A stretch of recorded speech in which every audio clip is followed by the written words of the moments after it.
330 05 22 3 tane ayrı trafo var. Trafoların kaçak olduğu görülüyor.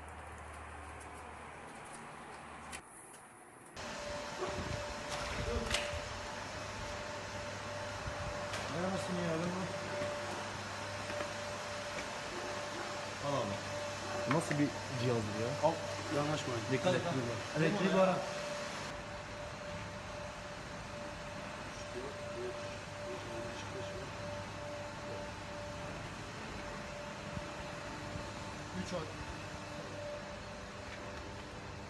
Üç adet 1600 hava trafo kurulmuş. Yükseltiler oradan giriş yapılmış. Direkten şöyle.